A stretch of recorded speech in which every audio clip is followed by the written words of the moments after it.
범용 디램 시장에서 전자닉스의 그 위치는 바뀔 가능성이 없다라고 봐도 되는 걸까요? 뭐 일단 삼성 하이닉스 제품에 대한 뭐 기본적인 큰 신뢰가 있고 고객들도 제일 먼저 예를 들어서 저기 새롭게 이제 스피드가 올라갈 때, 클락스가 올라갈 때 한국 기업들 제품을 많이 찾아요. 네. 그리고 두 번째는 또 최근에 미 상무부에서도 애플에 공고를 했잖아요.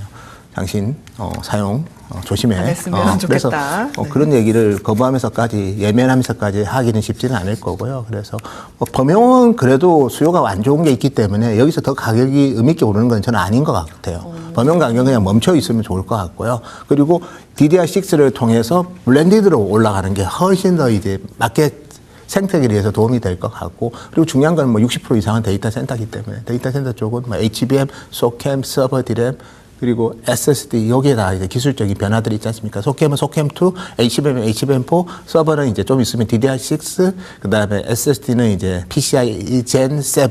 젠6가 젠7이 되면 주변기기 연결이 엄청 빨라지거든요. 기술적인 그 주요 변화점이 있기 때문에 뭐 이런 신제품들 선제적으로 내는 게 우리 기업들의 역할이고, 또 그렇게 통해서 가격에 대한 저항이 상당히 좀 무마될 수 있기 때문에 그런 부분들이 오히려 지금은 더 중요하다. 늘 했던 얘기입니다. 과거의 사이클에서는. 다만 이번 사이클은 워낙 좋은 사이클이기 때문에 과거에 있던 우리 패턴을 잊고 있어요. 과거에도 신제품이 나와서 크로스오버 일어나서 기존 팔던 건 레거시가 돼서 가격이 좀 깎이고, 네. 그다음 신제품 비중이 올라가서 블렌드로 올라가서 기업이 이제 실적 성장하는 게 지금까지 역사였는데, 너무 급하게 이제 이 업황이 갑자기 이제 뭐 어떻게 보면 신세계가 되다 보니까, 네. 그때 우리가 했던 기억들을 좀 일시적으로 시장이 잊어버린 것 같습니다.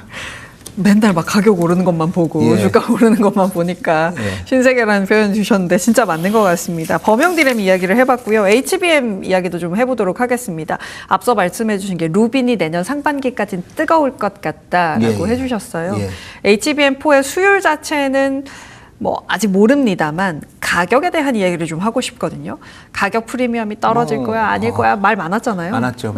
특히 우리 S사 관련해서 그 S사 말고 그래서 기존에 잘했던, 그래서 사실 뭐 그건 사실 무근이라고 얘기가 나왔고, 뭐 저도 정확하게는 모르겠습니다. 그 부분은 워낙 내부에서만 알 수 있는 거고, 다만 이제 고객 입장에서는 일단 다 필요해요. 지금 엔비디아든 AMD는 주로 삼성의 HBM4를 공급하고 있고, 엔비디아는 지금 최근에 지금 엔트로픽이 좀 생각보다 실적이 좋게 좋아졌고, 기업 가치도 이제 1조 달러에서 2조 달러로 좀 향하는 것 같고, 그래서 뭐 엔트로픽도 그렇고 오픈 AI도 그렇고 이제 자기들이 이제 데이터 센터를 빌려 쓰는 것도 가능한 좋은 가속기로 바꾸길 원해요. 그러니까 블랙에를 쓰는 거를 루빈으로 바꾸기 원하고, 그래야지 자기들이 원하는 AI 워크로드가 가능하고, 그다음에 신규로 짓는 데이터 센터는 엔비디아 솔루션을 쓴다면 아마 루빈으로 탑재하겠죠. 왜냐하면 엔트로픽도 이제 자체 데이터 센터를 지금 지으려고 합니다. 그리고 오픈 AI도 당연히 준비하고 있고 해서 그런 쪽에는 아마 루빈, 그리고 엔비디아가 이번에도 뭐 오픈 AI 그 데이터 센터 관련해서 또 뭐 1,000억 불 이상 또 투자를 순환금융시장에 하잖아요. 그런 경우에는 이제 엔비디아 칩을 써야 된다는 조건이 있어요. 그러면 어떤 칩을 쓸까요? 당연히 루빈을 쓰겠죠. 그러니까 HBM4는 그만큼 수요가 많기 때문에 우리 기업들이 일부는 너무 또 좋고 어떤 기업은 일부 발열 이슈가 있더라도 아마 저희가 봤을 때는 지금은 찬밤 떠온 발 따질 때가 아니다. 다 필요하기 때문에 약간 허들을 낮춰줘서라도 그냥 확보해서 나머지 가지고 또 성능을 높일 수도 있거든요. 꼭 메모리 쪽이 아니더라도. 아니면 뭐 하여튼 다양한 해법이 있습니다. 제가 뭐 이거는 너무 짧은 시간에 말씀드리긴 그렇지만, 그래서 그거는 워크로드에 대한 컨트롤을 통해서도 일정 부분은 또 해소가 되기 때문에, 그래서 저희가 봤을 때는 지금 만드는 물량 다 필요합니다.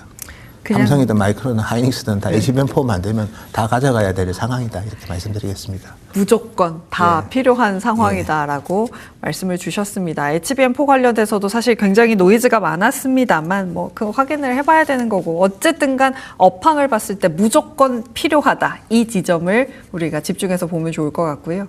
신제품이 나오면서 좋다라는 말씀을 주셨는데 HBF도 그러면 살펴봐야 될 것 같아요. 플래시는 사실 좀 시간이 걸릴 것 같고요. 샌디스크랑 또 SK 하이닉스가 이제 그쪽 관련해서 컨소시엄 맺고 기술 개발한다는 거니까 어차피 뭐 계속 이제 고대역 디램만 가지고는 이 높아지는 수요를 다 대응하기는 그렇고, 또 뭐 어차피 HBF는 HBM보다는 좀 솔루션은 프리미엄은 좀 약합니다. 그러니까 결국 가격적인 매력이 있는데, 그래도 디램이 하는 역할과 스토리지가 하는 역할은 기본적으로 다르기 때문에 그냥 그 영역에서의 고도화라고 좀 보시는 거로 좀 약간 해석을 하시고 아마 시장성은 있을 거고요. 네. 다만 이제 조기에 형성되기보다는 좀 다음 사이클에 본격적으로 형성되지 않을까. 뭐 장비 이슈도 있고 뭐 소재 이슈도 있기 때문에 기술 개발 로드맵이 있는 거랑 실제로 매스 프로덕션의 시차가 많거든요. 그래서 뭐 최소한 몇 년은 걸리지 않을까. 시장성 있게 다가오려면 그렇게 보고 있습니다. 그러면 사실 요즘에 뭐 됐어요. 다음으로는 이거예요. 그래서 주가가 오를 수 있을까요? 이런 이야기 많이 하는데 아직은 예, 그래서 우리 기술이라는 게 지금 이미 네. 뭐 누빈만 하더라도 누빈 울트라부터 이 코어스 사이즈가 커지니까 또 벌써부터 좀 삐그덕 되거든요. 그래서 지금은 이제 뭔가 1년 단위로 신제품이 나오기 때문에 여기서 네. 아주 의미 있는 기술 변화를 통해서 갑자기 하기보다는 이런 신제품의 어떻게 보면 론칭해서 실제로 적용하는 데는 지금의 이 타이트한 스케줄을 보면 네. 조기에 당착하기보다는 한 최소한 3년 뒤 정도에 개화되지 않을까 그래 봅니다. 예. 그러니까 새롭게 열심히 하고 있다. 뭐 이렇게 예, 그렇게 보시는 게 더 좋을 것 보는 게 같습니다. 맞을 예. 것 같네요. 예, 범용 디램부터 해서 쭉 업황을 살펴봤는데 그렇다면 지금부터의 주가 흐름은 어떻게 될 거냐? 8월 들어서 약간 분위기는 달라졌고 예. 수급적으로도 꼬인 게 좀 풀려가고 있다라고 이야기를 예. 많이 하는데 어떻게 보세요? 예, 저는 뭐 결국 우리가 공급자들이 좋다고 하는 거를 이제 아무리 좋다고 해도 안 믿었다가 수요자들이 숫자를 보여주고 수요자들이 또 뭔가 설비 투자를 많이 하는 것 같은데 약간 표정이 좋아요. 그러니까 그 표정이 좋은 거에 대한 이제 네. 고민들을 이제 시장이 좀 했고 그 시장의 고민 중에 저도 이제 시장이 제시했던 게 이 조기에 우리 아마존하고 구글의 프리캐시플로우가 플러스로 전환될 것 같다. 네. 그렇게 보는 배경 중에 하나가 그들의 자체 커스텀 칩을 예부 판매가 상당히 확대가 될 것 같고 네. 특히 구글 같은 경우에는 지금 블랙스톤이랑 합니다. 이번에 뭐 엔비디아 순환금융도 블랙스톤이든 미국의 많은 이제 운용사들이 참가를 했는데 네. 그 구글 같은 경우는 아예 그냥 블랙스톤이랑 조인트 벤처 2개를 만들었어요. 그래서 TPU가 뭐 올해 한 200억 불 정도 예부 판매 목표로 하고 있고 28년에는 2,500억 불이 목표입니다. 500만 개 팔면 그러면 올해 구글의 클라우드 매출액이 1,100억 불이니까 거의 뭐 3배 가까이 클라우드 매출액을 상회할 수도 있습니다. 그건 뭐 목표니까 좀 지탄에 있겠지만 그래서 네. 외부 판매가 많이 되면 조기에 에비타가 아마 플러스로 그러니까 프리캐시플로우가 플러스로 될 거고 아마존도 지금 외부 판매하려고 아마존이 이제 그러니까 이렇게 보시면 됩니다. 제일 비싸고 좋은 칩 엔비디아. 근데 그 정도 성능인데 좀 저렴한 칩 구글. 그다음에 성능하고 가격은 좀 떨어지지만 그래도 거기에 맞는 아마존 이렇게 삼각편대가 이제 클라우드 사업자가 이제 예부 판매를 본격적으로 함으로써 빨리 이제营业현금이 플러스로 전환할 가능성이 크겠죠. 뭐 네. 그게 되고 그다음에 오픈 AI랑 그다음에 우리 엔트로픽한테 또 우리 TPU 계약을 좀 저렴하게 해줬거든요. 마켓 프라이스보다는 그 내년에 좀 현실화시켜주고 하면 아마 클라우드 쪽에서 우려는 상당히 사라지고 오히려 지금 투자하는 게 다 몇 년 지나면 다 엄청난 캐시플로우로 돌아온다는 믿음까지 아마 지금도 조금씩 생겨나는 것 같은데 이제 내년에 실제로 플러스 전환하는 거 보면 또 많이 긍정적으로 변할 것 같습니다. 1년 만에 그게 플러스가 되는 사업 구조군요. 저는 어차피 순환금융이라는 게 엔비디아도 그렇지만 구글도 순환금융 형태로 블랙스톤이랑 같이 하는 거거든요. 네. 그게 이제 정말 이게 시대의 변화에 맞게 이 데이터 센터 GPU가 그만큼 이제 어떻게 보면 상당히 전략 자산처럼 되기 때문에 뭐 그런 거를 그냥 특정 기업이 하기보다는 이거를 상품화 시키려고 펀드화 시키려는 의도가 많아요. 지금 제가 네. 미국 쪽이랑 좀 접촉을 해보면 이 GPU를 아예 그냥 이제 금융 상품처럼 해서 아예 일반들한테 공모 받아가지고 투자하게 하고 뭐 약간 이게 사실 데이터 센터라는 게 AI라는 게 어떻게 보면 그들만의 리그잖아요. 그쵸, 일반인들도 이제 물론 그 관련된 기업을 살 수도 있지만 아예 펀드화 시키려는 움직임도 지금 보입니다. 그래서 블랙스톤이 얼마나 그런 거 잘하는 회사예요. 근데 거기는 이제 엔비디아랑도 하고 구글하고 한다는 거죠. 아마 좀 있으면 아마존하고 할 수도 있을 거예요.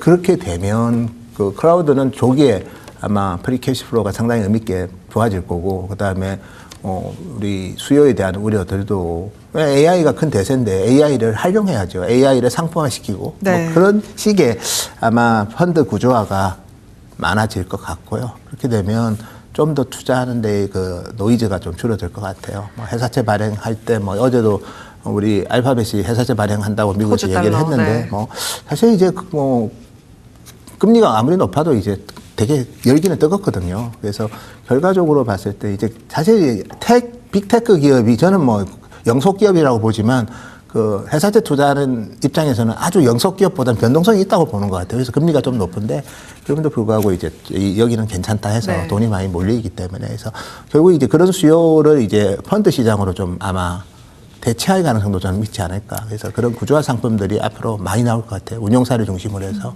그렇게 되면 이제 지금의 시각은 이거 우리가 너무 이 생태계를 좀 가소평가했다. 그렇게 네. 아마 간다면 이제 수요에 대한 그런 수요자들에 대한 일부 우려는 공급자들은 좋다고는 하지만 수요자들이 하는 거에 대한 일부 우려는 상당히 내년 되면 많이 해소되지 않을까 보고 있습니다.